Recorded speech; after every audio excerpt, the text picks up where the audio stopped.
വടക്കൻ കേരളത്തിൽ വ്യാപക മഴക്കെടുതികളിൽ 3 മരണം റിപ്പോർട്ട് ചെയ്തിട്ടുണ്ട്. പാലക്കാട് വടക്കഞ്ചേരി കണ്ണമ്പ്രയിൽ വീട് തകർന്ന് അമ്മയും മകനും മരിച്ചു. കണ്ണൂരിൽ വെള്ളക്കെട്ടിൽ വീണ ഒരു സ്ത്രീ മരിച്ചു എന്നുള്ള വാർത്ത വരുന്നുണ്ട്. വയനാട്ടിൽ ചൂരൽമലയിൽ വീടിന് മുകളിൽ മരം വീണ് സ്ത്രീക്ക് പരിക്കേറ്റിട്ടുണ്ട്. മധ്യകേരളത്തിലും വ്യാപക നാശനഷ്ടമാണ്. ലോവർ പെരിയാർ വൈദ്യുത നിലയത്തിൽ മണ്ണിടിഞ്ഞ് വീണ് 2 ഫീഡറുകൾ തകർന്നു. 1.5 കോടി രൂപയുടെ നാശനഷ്ടം ഉണ്ടായി. ആലുവയിൽ ശിവക്ഷേത്രം ഭാഗികമായി മുങ്ങിയ അവസ്ഥയിലാണുള്ളത്. വിവിധ ജില്ലകളിൽ നിന്ന് വിവരങ്ങളുമായി ഞങ്ങളുടെ പ്രതിനിധികൾ ചേരുന്നുണ്ട്.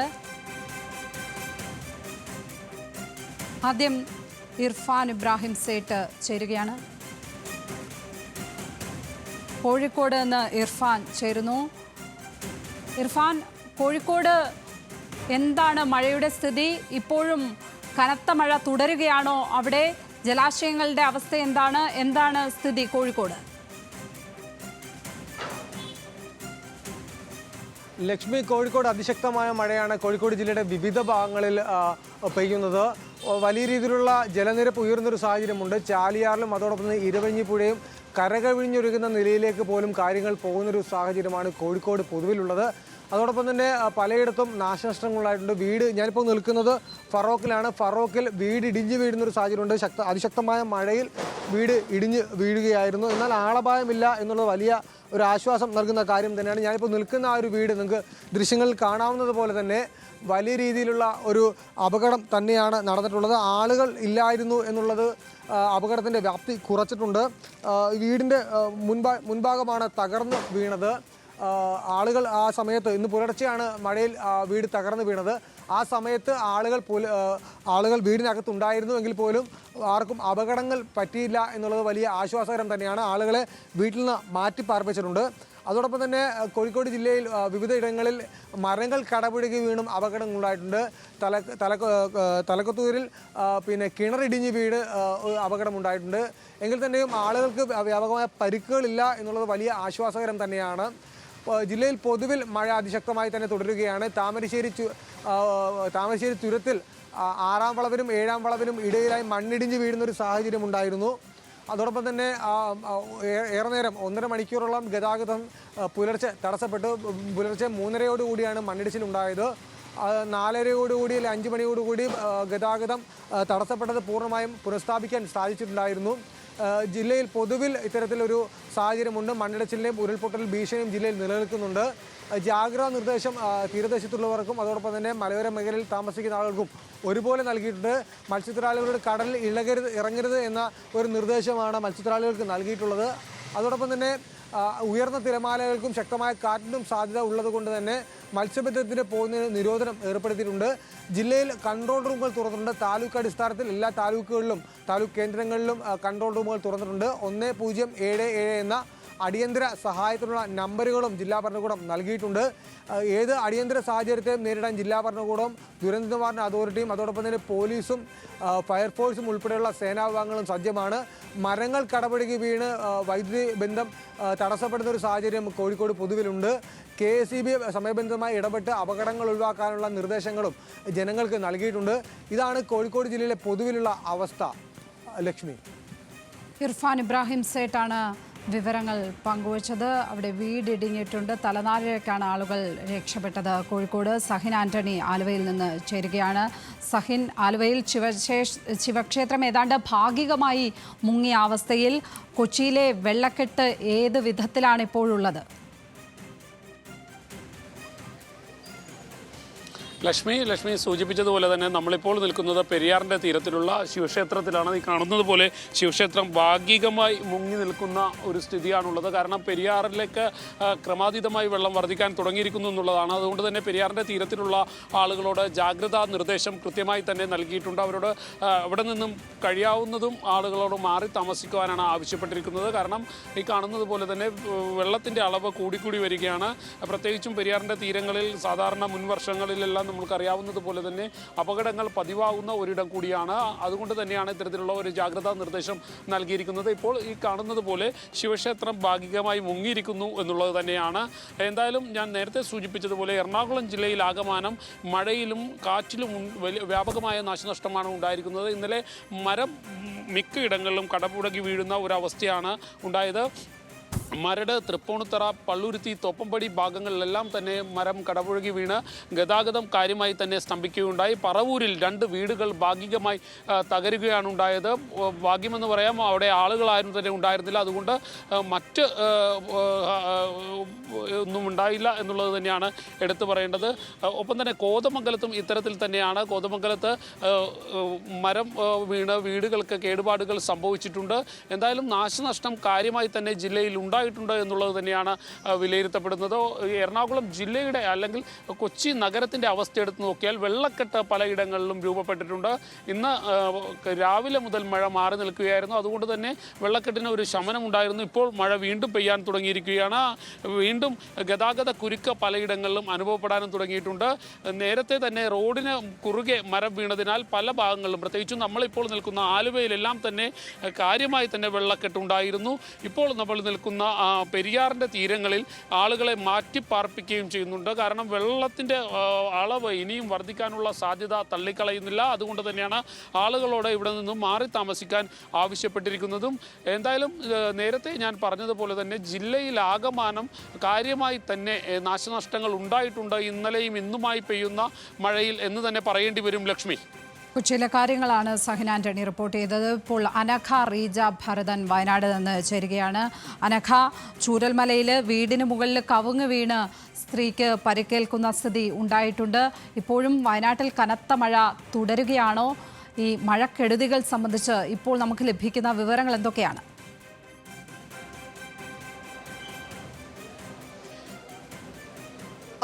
നമുക്ക് അതായത് ഇന്നലെ രാത്രിയോട് കൂടി തന്നെയാണ് വയനാട് ജില്ലയിൽ മഴ ശക്തമായിട്ടുള്ളത്. ഇന്ന് ജില്ലയിൽ ഓറഞ്ച് അലേർട്ടാണ് പ്രഖ്യാപിച്ചിരിക്കുന്നത്. കല്ലൂർ പുഴ, അതുപോലെ തന്നെ കല്ലൂർ, നൂൽപ്പുഴ പുഴ എന്നിവിടങ്ങൾ കരകവിഞ്ഞ് ഒഴുകുന്ന ഒരു സാഹചര്യമുണ്ട്. നിലവിൽ ഇവിടങ്ങളിലേക്കുള്ള ഗതാഗതമടക്കം തടസ്സപ്പെടുന്ന ഒരു സാഹചര്യമാണ് ഉള്ളത്. നിലവിൽ കള്ളാടി, തിരുനെല്ലി ഭാഗങ്ങളിലാണ് ഏറ്റവും തീവ്രതയേറിയ മഴ രേഖപ്പെടുത്തിയിരിക്കുന്നത്. കള്ളാടിയിലടക്കം മഴ പെയ്യുന്നത് ഏറെ ആശങ്കയുണ്ടാക്കുന്നുണ്ട്. നമുക്കറിയാം, പുത്തുമലയിലടക്കം ഉരുൾപൊട്ടിയ ഒരു മേഖലയാണ് ഈ കള്ളാടി ഭാഗം. അതുകൊണ്ട് തന്നെ കള്ളാടി മേഖലയിലെ മഴയുടെ തീവ്രത ഏറെ ആശങ്കയോടെ തന്നെയാണ് ജില്ലാ ഭരണകൂടം കണക്കാക്കുന്നത്. ഇന്ന് ജില്ലയിൽ ഓറഞ്ച് അലർട്ടാണ് പ്രഖ്യാപിച്ചത്. സുൽത്താൻ ബത്തേരി താലൂക്കിൽ 3 ദുരിതാശ്വാസ ക്യാമ്പുകളാണ് നിലവിൽ തുറന്നിരിക്കുന്നത്. മുത്തങ്ങ രാമ്പള്ളിയിൽ വീടിന് മുകളിലേക്ക് മരം വീണിട്ടുണ്ട്. വെള്ളരിമലയിലും വീടിന് മുകളിലേക്ക് മരം വീണിട്ടുണ്ട്. വെള്ളരിമലയിലെ വീടിന് മുകളിൽ മരം വീണ ഒരു സ്ത്രീക്ക് പരിക്കേറ്റിട്ടുണ്ട്. ഇവരെ നിലവിൽ ആശുപത്രിയിലേക്ക് മാറ്റിയിട്ടുണ്ട്. ഏതായാലും പരിക്കുകൾ ഗുരുതരമല്ല. വീടുകൾ, ഈ 2 ഭാഗങ്ങളിലും വീടുകൾ ഭാഗികമായി തകർന്നിട്ടുണ്ട്. 12 കുടുംബങ്ങളിൽ നിന്നായി 42 പേരാണ് ഈ ദുരിതാശ്വാസ ക്യാമ്പുകളിലേക്ക് മാറിയത്. ഏതായാലും നൂൽപ്പുഴ മേഖലയിലാണ് ഏറ്റവും ശക്തമായ മഴ രേഖപ്പെടുത്തുന്നത്. ഏറ്റവും വലിയ രീതിയിൽ വെള്ളം കയറിക്കൊണ്ടിരിക്കുന്ന ഒരു സാഹചര്യമുള്ളത് നിലവിൽ നൂൽപ്പുഴ ഭാഗങ്ങളിലാണ്. നൂൽപ്പുഴ പുഴ, അതുപോലെ തന്നെ കല്ലൂർ പുഴയും കരകവിഞ്ഞ് ഒഴുകുകയാണ്. മറ്റു മേഖലകളിലെല്ലാം തന്നെ, അതായത് ഞാൻ നേരത്തെ സൂചിപ്പിച്ചതുപോലെ തന്നെ തിരുനെല്ലി, കള്ളാടി ഭാഗങ്ങളിലടക്കം ശക്തമായ മഴ പെയ്യുകയാണ്. പലയിടങ്ങളിലും വൈദ്യുതി ബന്ധമടക്കം വിച്ഛേദിക്കപ്പെട്ട ഒരു സാഹചര്യമാണ് ഉള്ളത്. ഏതായാലും ഇന്ന് മഴയ്ക്ക് നേരിയൊരു ശമനം നമുക്ക് പറയുവാൻ സാധിക്കും. നീലഗിരിയിലടക്കം പെയ്ത ശക്തമായ മഴയുടെ പശ്ചാത്തലത്തിലാണ് ഈ നൂൽപ്പുഴ പുഴയിലടക്കം വെള്ളം കയറിയതും അവിടങ്ങളിലുള്ള കുടുംബങ്ങളെ ദുരിതാശ്വാസ ക്യാമ്പുകളിലേക്ക് മാറ്റിയതും. ഏതായാലും മഴയ്ക്ക് ജില്ലയിൽ നേരിയ ഒരു ശമനമുണ്ട്. നിലവിൽ ജില്ലയിൽ ഇപ്പോൾ ഓറഞ്ച് അലേർട്ടാണ് പ്രഖ്യാപിച്ചിട്ടുള്ളത്. ലക്ഷ്മി, വയനാട്ടിലെ വിവരങ്ങൾ പങ്കുവയ്ക്കുകയായിരുന്നു അനഘ. ഇപ്പോൾ കണ്ണൂരിൽ നിന്ന് നിഖിൽ കൂടി ചേരുകയാണ്. നിഖിൽ, കണ്ണൂരിലത്തെ അവസ്ഥ എന്താണ്? കണ്ണൂരിൽ നിന്ന് ഒരു മഴക്കെടുതിയിൽ ഒരു മരണവും ഇന്ന് രാവിലെ റിപ്പോർട്ട് ചെയ്തിട്ടുണ്ട്. വെള്ളക്കെട്ടിൽ വീണ് ഒരു സ്ത്രീ മരിച്ചതായുള്ള. ഇപ്പോഴും അവിടെ കനത്ത മഴ തുടരുകയാണോ? വെള്ളക്കെട്ടിൻ്റെയൊക്കെ അവസ്ഥ എന്താണ് അവിടെ? ലക്ഷ്മി പത്മ, കണ്ണൂരിൽ ഇപ്പോൾ മഴ വീണ്ടും ശക്തമാകുന്ന ഒരു സാഹചര്യം തന്നെയാണ് ഉള്ളത്. ഞാനിപ്പോൾ ഉള്ളത് കണ്ണൂർ നഗരത്തിനടുത്തുള്ള കക്കാടാണ്. കക്കാട് പുഴ കരകവിഞ്ഞതിനെ തുടർന്ന് റോഡിൽ വെള്ളം കയറിയ ദൃശ്യങ്ങളാണ് കാണുന്നത്. ഇതുവഴിയുള്ള ഗതാഗതം ഇപ്പോൾ നടക്കുന്നുണ്ടെങ്കിൽ പോലും ഒരു കൂടി കഴിയുമ്പോൾ വെള്ളം കുറച്ചുകൂടി കയറുന്ന ഒരു സാഹചര്യം ഉണ്ടായാൽ ഈ കക്കാട് നിന്ന് മുണ്ടയാട് ഇൻഡോർ സ്റ്റേഡിയം ഭാഗത്തേക്ക് പോകുന്ന റോഡ് വഴിയുള്ള ഗതാഗതം തടസ്സപ്പെടുന്ന ഒരു സാഹചര്യത്തിലേക്ക് എത്തും. കണ്ണൂരിൽ ഏതായാലും ശക്തമായ മഴ കണ്ണൂരിൻ്റെ എല്ലാ മേഖലകളിലും പെയ്യുന്നുണ്ട് എന്നുള്ളത് തന്നെയാണ്. ലക്ഷ്മി പത്മ സൂചിപ്പിച്ചതുപോലെ കണ്ണൂർ മട്ടന്നൂരിനടുത്ത കോളാരിയിൽ ഇന്നലെ രാത്രി 8:30 വെള്ളക്കെട്ടിൽ വീണ് ഒരു സ്ത്രീ മരിച്ച സംഭവം ഉണ്ടായിട്ടുണ്ട്. കോളാരിയിലെ കുഞ്ഞാമിനെയാണ് മരിച്ചത്. വീടിനടുത്തുള്ള വെള്ളക്കെട്ടിലേക്ക് വീഴുകയായിരുന്നു. ഒപ്പം തന്നെ പഴയങ്ങാടി മേഖലയിലും ഇത്തരത്തിൽ മഴക്കെടുതി ഉണ്ടായിട്ടുണ്ട് എന്ന വിവരങ്ങളാണ് ലഭിക്കുന്നത്. പഴയങ്ങാടി മേഖലയിൽ പലയിടത്തും മരം വീണും മറ്റും വീടുകൾക്ക് കേടുപാടുണ്ടാകുന്ന ഒരു സാഹചര്യം ഉണ്ടായിട്ടുണ്ട്. ചെറുകുന്ന് താവത്ത് ക്ഷേത്രത്തിന് സമീപത്തെ മരം പൊട്ടി വീണ് വീടിന് കേടുപാട് സംഭവിച്ചിട്ടുണ്ട്. പുളിയാങ്കോട് വയലിലെ ലക്ഷ്മി കൈപ്രത്തിൻ്റെ വീടിനാണ് കേടുപാടുകൾ സംഭവിച്ചത്. കവുങ്ങും തെങ്ങും ഉൾപ്പെടെയുള്ള 3 മരങ്ങൾ ഇവരുടെ വീടിന് മുകളിലേക്ക് വീഴുകയായിരുന്നു. ഒപ്പം തന്നെ പയ്യന്നൂർ മേഖലയിലും ശക്തമായ മഴ തുടരുന്നുണ്ട്. എന്നാൽ അവിടെ കാര്യമായ നാശനഷ്ടങ്ങൾ നിലവിൽ റിപ്പോർട്ട് ചെയ്യുന്ന ഒരു സാഹചര്യത്തിലേക്ക് പോയിട്ടില്ല എന്നാണ് മനസ്സിലാക്കാൻ സാധിക്കുന്നത്. ഒപ്പം കൂത്തുപറമ്പ് മേഖലയിലും സമാനമായ രീതിയിൽ മഴക്കെടുതികൾ ഉണ്ടായിട്ടുണ്ട്. അവിടെ മതിലിടിയുന്നതും കിണർ ഇടിഞ്ഞു പോകുന്നതുമായ സാഹചര്യങ്ങൾ ഉണ്ടായതായുള്ള വിവരങ്ങൾ കൂടി ഈ ഘട്ടത്തിൽ പുറത്തു വരുന്നുണ്ട്. അതുപോലെ തന്നെ മറ്റ് മേഖലകളിൽ ചെറുപുഴ, ഇരിട്ടി, ഇരിക്കൂർ തുടങ്ങിയ മലയോര മേഖലകളിലും ഇപ്പോൾ ശക്തമായ മഴ തുടരുന്നുണ്ട്.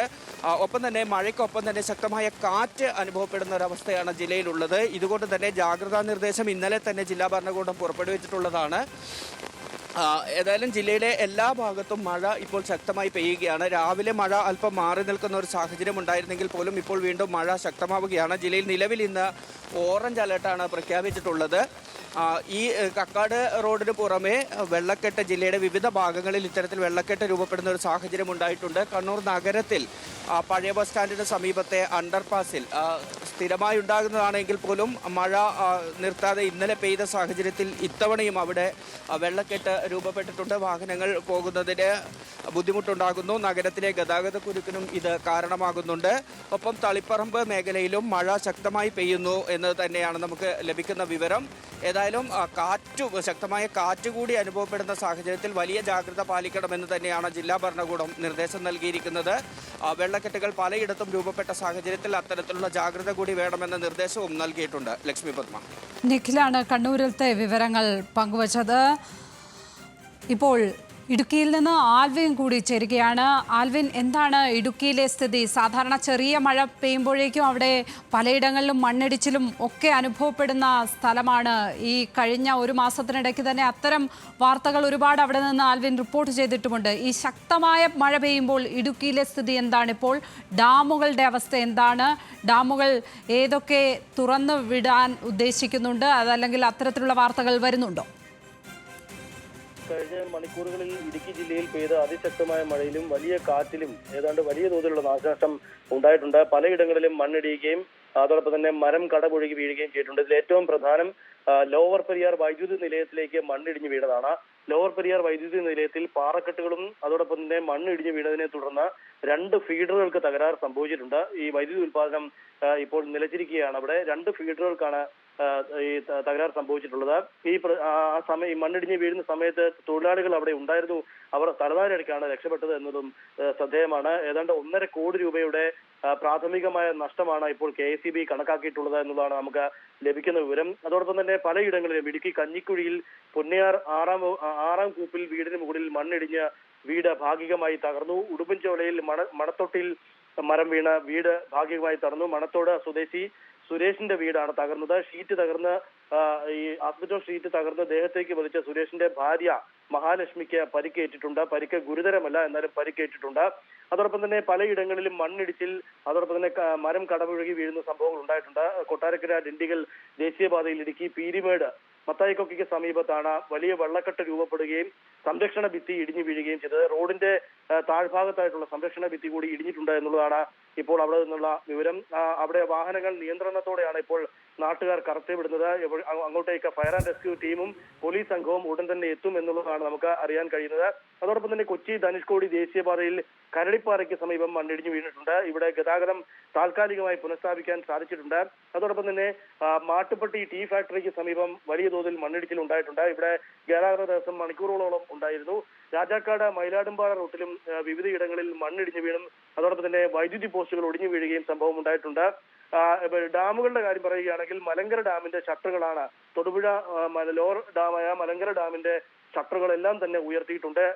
അതോടൊപ്പം തന്നെ ചെറു ഡാമുകളായ കല്ലാർകുട്ടി, പാമ്പള ഡാമുകളുടെ ഷട്ടറുകളും നേരത്തെ തന്നെ ഉയർത്തിയിട്ടുണ്ട്. ഈ പ്രദേശത്തുള്ള ഇരുകരകളിലും താമസിക്കുന്നവർ ജാഗ്രത പുലർത്തണമെന്നുള്ള നിർദ്ദേശം ജില്ലാ ഭരണകൂടം നൽകിയിട്ടുണ്ട്. അതോടൊപ്പം തന്നെ രാത്രികാല യാത്രാ നിരോധനം ഇപ്പോഴും തുടരുകയാണ്.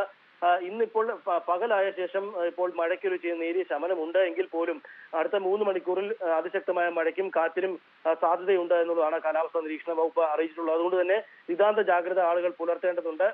ഈ മരം വീഴുന്നതും മണ്ണിടിയുന്നതുമായ പ്രദേശങ്ങളിൽ നിന്ന് ആളുകൾ മാറണമെന്നുള്ള ഒരു നിർദ്ദേശവും ജില്ലാ ഭരണകൂടം നൽകിയിട്ടുണ്ട്.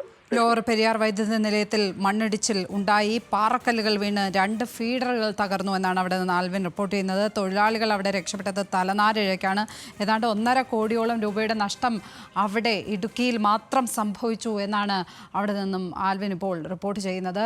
പാലക്കാട് നിന്ന് ആഷിഖ് റഹ്മാൻ കൂടി ചേരുകയാണ്. ആഷിഖ്, പാലക്കാട് നിന്നാണ് അതിദാരുണമായ വാർത്ത ഇന്നെത്തിയത്. ഒരു അമ്മയും മകനും വീട് തകർന്ന് മരിക്കുന്ന സ്ഥിതിയുണ്ടായി ഈ മഴക്കെടുതിയിൽപ്പെട്ട്. എന്താണ് ഇപ്പോൾ നിലവിലെ ജില്ലയിലെ അവസ്ഥ? മഴ ശക്തമായി തന്നെ തുടരുകയാണോ പാലക്കാട്? ലക്ഷ്മി പത്മ, പാലക്കാട് വടക്കൻ ജില്ലകളുമായി ബന്ധപ്പെട്ട് നോക്കുമ്പോൾ പാലക്കാട് ജില്ലയിൽ മാത്രമാണ് യെല്ലോ അലർട്ട് ഉള്ളത്. പക്ഷേ ആ യെല്ലോ അലർട്ട് ആണെങ്കിൽ പോലും ശക്തമായ മഴയാണ് പാലക്കാട് പെയ്യുന്നത്. ഇടവിട്ട് ശക്തമായ മഴ പെയ്യുന്നുണ്ട്. ജില്ലയുടെ വിവിധ ഇടങ്ങളിൽ മലയോര മേഖലയിലടക്കം ശക്തമായ മഴ പെയ്യുന്നുണ്ട്. ഇതോടുകൂടി തോടുകളും പുഴകളെല്ലാം നിറയുന്ന സാഹചര്യം ഉണ്ടായിട്ടുണ്ട്. നമ്മളിപ്പോൾ നിൽക്കുന്നത് യാക്കരയിൽ ഒരു പുഴയിലാണ്. ഇതെല്ലാം പുഴ ശക്തമായി നിറഞ്ഞു ഒഴുകുന്ന ഒരു സാഹചര്യമാണ് കാണാൻ കഴിയുന്നത്. നേരത്തെ സൂചിപ്പിച്ചതുപോലെ വളരെ ദാരുണമായ സംഭവമായിരുന്നു ഇന്ന് രാവിലെ നടന്നത്. പാലക്കാട് വടക്കഞ്ചേരി കണ്ണമ്പ്രയിലാണ് വീട് തകർന്ന് 2 പേർ മരിച്ചത്. കൊട്ടേക്കാട് താമസിക്കുന്ന സുലോചനയും മകൻ രഞ്ജിത്തുമാണ് മരിച്ചത്. ഇവർ രാവിലെ 6 മണിയോടുകൂടി വീട്ടിൽ കിടന്നുറങ്ങുന്ന സമയത്ത് വീടിൻ്റെ ചുമരിടിഞ്ഞാണ് ഇവർ മരണപ്പെട്ടത്. ഇവരെ ആലത്തൂരിലെ താലൂക്ക് ആശുപത്രിയിൽ എത്തിച്ചെങ്കിലും പക്ഷേ രക്ഷിക്കാനായില്ല. വീട് കുറേ കാലങ്ങളായി പഴക്കമുള്ളൊരു വീടാണ്. അത് ഈ മഴയത്ത് നനഞ്ഞ് വീണെന്നാണ് ഇപ്പോൾ നമ്മൾ മനസ്സിലാക്കുന്നത്. മറ്റൊരു പ്രധാനപ്പെട്ട കാര്യം, അട്ടപ്പാടി ഏരിയയിൽ വന്ന വ്യാപക നാശനഷ്ടങ്ങളാണ്. അട്ടപ്പാടിയിൽ വിവിധ ഇടങ്ങളിൽ മരം വീണ് ഗതാഗത തടസ്സം നേരിടുന്നുണ്ട്. അതുപോലെ അട്ടപ്പാടി ചോലക്കാട് സ്വദേശി ലീലാമ്മയുടെ വീട്ടിന് മുകളിൽ വൈദ്യുതി വീണതോടുകൂടി താവളം മുള്ളി റോഡിലെ ഗതാഗത തടസ്സം നേരിട്ടു. മറ്റൊരു പ്രധാനപ്പെട്ട കാര്യം, അട്ടപ്പാടിയിലെ ഭവാനിപ്പുഴ കരകൊഴിഞ്ഞൊഴുകി. ഇതോടെ താവളം പാലമടക്കം വെള്ളത്തിനടിയിലായിട്ടുണ്ട്. മറ്റൊന്ന്, പാലക്കാട് കുളപ്പുള്ളി തേനൂർ കോട്ടായിലേക്ക് റോഡിലേക്ക് മരം വീണ് ഗതാഗത തടസ്സം നേരിട്ടു. നെല്ലിയാമ്പരി പുലയമ്പാറ സീതാർകുണ്ട് റോഡിലും വെള്ളം കയറിയിട്ടു. ഇത്തരത്തിൽ നിരവധി